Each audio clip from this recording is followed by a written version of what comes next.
Era quarta-feira, 17 de junho de 2023. Morria no Leme, em São Paulo, uma jovem de 23 anos por complicações após ter removido o dente ciso. Quer saber por que isso aconteceu? Fica aqui no vídeo que eu te conto. Vamos para São Paulo. Esse é o quadro A Bucomaxilo pelo Brasil.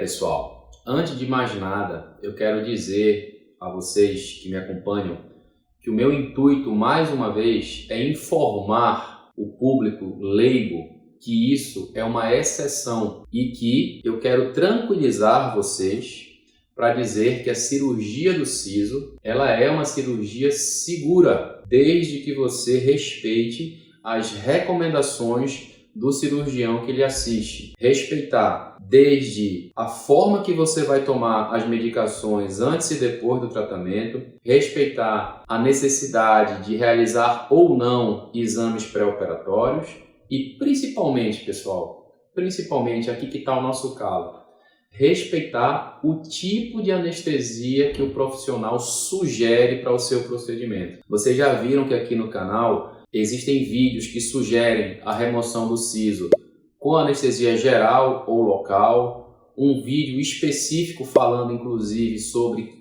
a anestesia geral ser a anestesia mais segura que existe. Entretanto, existem outros vídeos também que dizem que a sedação consciente é uma ótima alternativa para aqueles pacientes que não têm plano de saúde e que não têm casos tão complexos que precisem ser conduzidos em ambiente hospitalar. E também tem aqueles vídeos que dizem que o siso pode ser feito com anestesia local em uma única sessão sem nenhuma grande complicação. Então o que foi que aconteceu? Era dia 10 daquele mês. A paciente removeu o siso, não há relatos se a cirurgia foi complicada, se foi simples. Todos esses dados que eu estou passando para vocês foram noticiados pelo site UOL. Tá? O link da reportagem eu vou deixar aqui na descrição do vídeo, inclusive. Então ela removeu o dente no dia 10 e já nos primeiros dias ela relatou desconforto, dor, edema, mas não relatou febre. Isso é muito importante. A febre é um sinal clínico que diz que o paciente está com infecção. Legal? Guarda esse dado aí.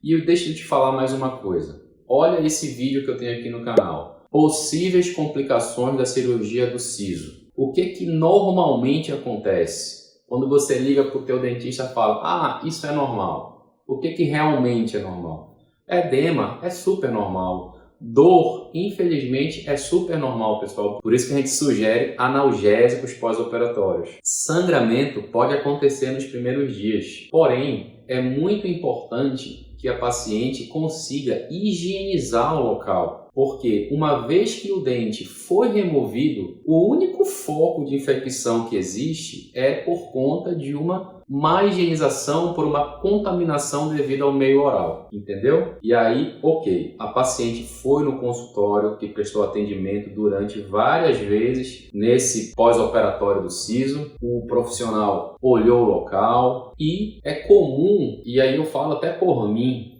é comum que nós, bucomaxilos, não tomemos atitudes bruscas diante de um pós-operatório difícil do siso. Por quê? Porque é um pós-operatório difícil. Essa cirurgia ela é conhecida como tal. A principal pergunta que a gente fala para o paciente é: você teve febre? Não tive febre.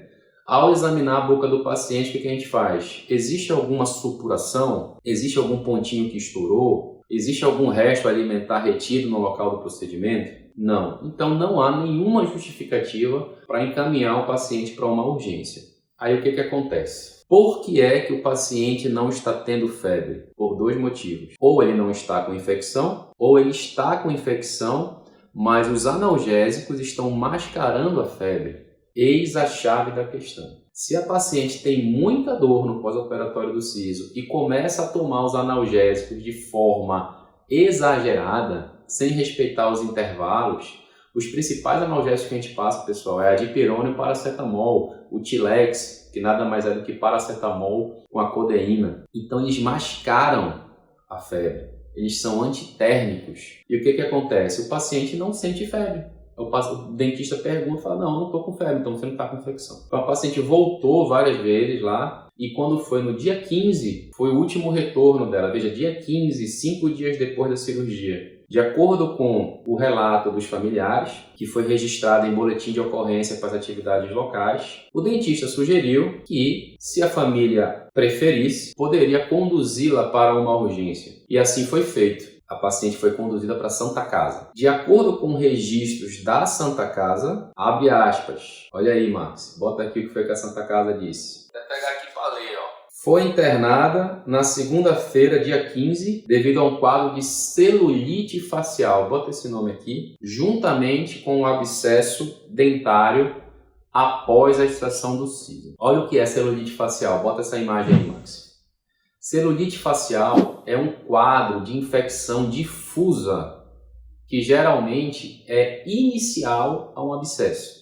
Legal? Pô, se ela é inicial ao abscesso, então a paciente já estava com abscesso antes, provavelmente. Provavelmente. Ela já veio tirar esse siso em situações críticas. É o que a gente recomenda, não deixa chegar nesse ponto. Não deixa o teu siso chegar numa situação crítica para ser removido, mas se chegar, tenha paciência. A gente vai precisar cronificar a tua infecção com antibióticos para deixar você em situações clínicas favoráveis ao procedimento. Legal? Talvez primeiro erro de conduta aí, beleza? Vamos para frente. Bota essa outra imagem de celulite, Max. Em casos críticos, você tem vermelhidão, aumento de volume, aumento de temperatura, febre constante e pode ter até um edema ocular relacionado à celulite. Então, o que a gente sabe, pessoal? Infelizmente, a paciente precisou ser entubada por dificuldade de respiração, né? É notório porque a celulite ela se acomoda nessa região de pescoço. Em casos mais severos, ela consegue vencer a musculatura submandibular e se espalhar pela região de pescoço, formando um quadro de angina de Ludwig. Bota esse nome difícil aí, Max. Angina de Ludwig. E aí, realmente, a gente precisa fazer drenagem cervical. Mesmo sendo uma infecção difusa, a gente precisa, pelo menos, entrar para interferir no equilíbrio da infecção, digamos assim. Fazer chegar sangue naquele local junto com antibiótico, com medicação. Então, pessoal, foi uma fatalidade que eu acredito que poderia ter sido evitada inicialmente se esse siso tivesse sido removido em condições mais favoráveis, primeiro ponto.